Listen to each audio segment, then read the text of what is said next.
जिव्हाळ्याचे संबंध होते. आज त्यांचा पुतळा अनावरण समारंभ आपल्या प्रमुख उपस्थितीत होतो आहे. काय भावना आहेत सर?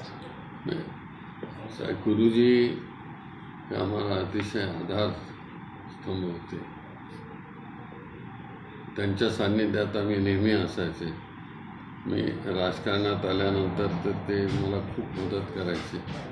माझ्या पहिल्या इलेक्शनला करमाळ्यामध्ये ते रात्रंदिवस त्या ठिकाणी असायचे आणि त्या सगळ्या लमाणतांड्यावर ते तिथं जाऊन यायचे, सगळे सांगायचे मी अशा ठिकाणी गेलो. हे केवळ माझ्याच वेळेस नाही तर नंतर काँग्रेस पक्षाच्या सगळ्या त्या उमेदवारांच्यासाठी गुरुजी सातत्यानं प्रयत्न करत असत.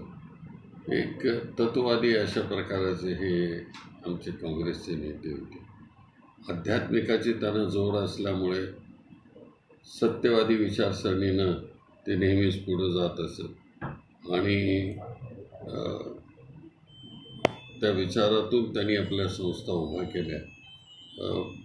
नेहरू नगरचं सगळं वसाहत उभी केली.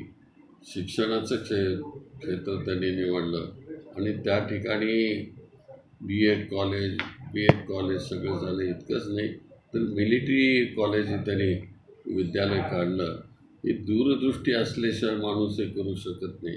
तर असं हे दूरदृष्टी असणारे हे आमचे नेते आज नाही आहेत, पण ते आता आम्हाला समोरच आहेत असं वाटतं.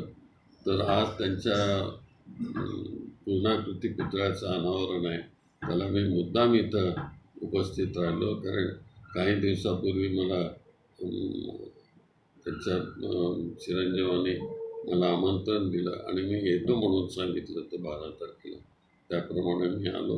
हा पुतळा उद्याच्या पिढीकरता खूप प्रेरणादायी असेल.